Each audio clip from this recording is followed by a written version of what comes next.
G'day Duel Masters fans. Today I'm going to bring you my top 10 favourite Duel Masters TCG cards of all time. Now, of course, this is my personal list, so these aren't the best cards, in the entire game or whatever, but these are the cards that, I don't know, I tend to use the most and I just like in general. So, let's get into the list. First up, I got Magrius, Vizier of Magnetism. This guy here, 4 mana, 3000 power. When you summon it, you may draw a card.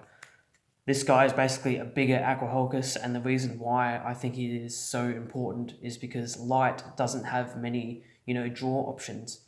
In terms of water has a lot of draw options. Emergency Typhoon, Brain Serum. There's so many cards that people don't use. People just tend to use Aquahulkus or, Energy Stream. But yeah, in terms of the light civilization, this guy here is just the go-to, draw card. And he's also got good stats, 3000 power, that's a good stat to have, it doesn't die to like Crimson Hammer or whatever. And of course, he's an initiate, so he can evolve into a lot of different things. So yeah, definitely a very good light card, light staple, in my opinion. The next staple we've got is Locomotivo. Now, I like this guy a lot because you can use him in so many different decks. You don't have to be running a control deck to run Locomotivo, as opposed to, let's say, Cranium Clamp, because Locomotivo, he's got Shield Trigger, so he's good against rush decks, whereas Cranium Clamp is really only good if you're using a control deck. Whereas Locomotivo, you can pretty much put it into any Darkness deck and you're good to go. Next card I got is Bond's Arm Tribe. Yep, mana acceleration, nature. Nature is actually my favorite civilization, and Bronze Arm Tribe pretty much goes into all my decks. Just, quick, easy mana acceleration, and he's also a beast folk, so he can evolve into a lot of different creatures.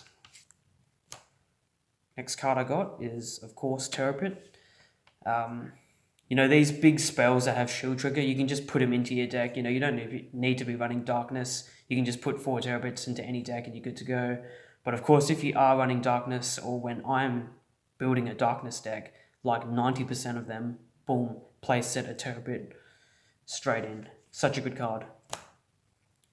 Next card I got is a Bolmeteus Seal Dragon, bit of a fan favourite, 7 for 7 double breaker. The shields that he break go to the graveyard. Just one of the best finishes in the game. Even though he has so many drawbacks, like he costs, got to wait to turn 7. He doesn't have speed attacker. Your opponent can, as soon as you summon this guy, you can, your opponent can Kirill it, use Death Smoke, whatever.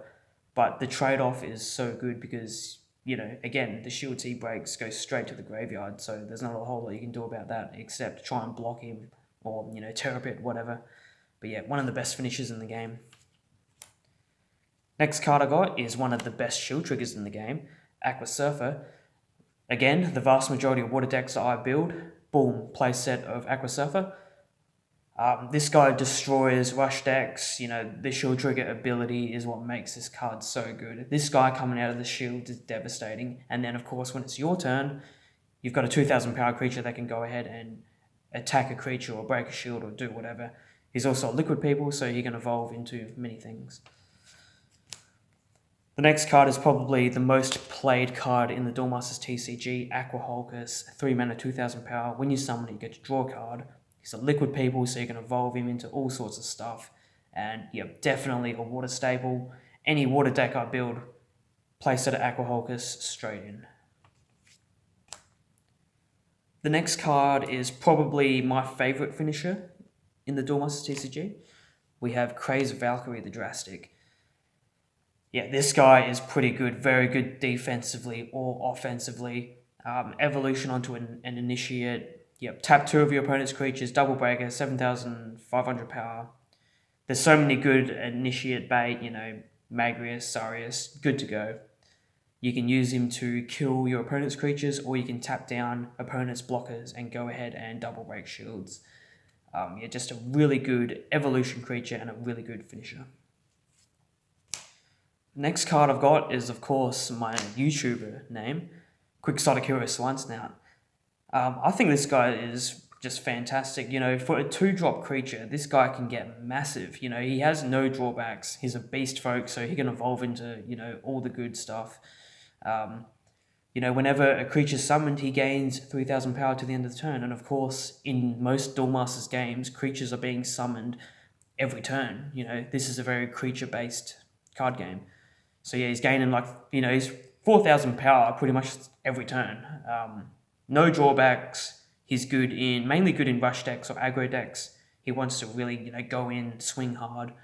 And yeah, one of the main reasons why Bloody Squeedo is such a good blocker is to block this dude. And my favorite Duel Masters card of all time is Holy Ore. This guy is devastating. He's not necessarily the best shield trigger all the time, but if you've got a good board presence, this guy coming out as a shield trigger can be absolutely game ending. You know, you've got those situations where you've got a lot of creatures, your opponent's got a lot of creatures, you drop that Holy Ore, you clear the field, and pretty much a GG. So I would say Aqua Surfer is probably the best shield trigger, but Holy Ore has the potential to just end games, like boom. Yeah, just such a good card, and I have so many memories playing, you know, in the schoolyard using Holy Ore just to annihilate my opponents. So yeah, that's the reason why it's my favorite Duel Masters card of all time. And yeah. So there you go, guys. That's my top 10 favorite Duel Masters TCG cards. I hope you enjoyed the video, and I'll see you guys next time.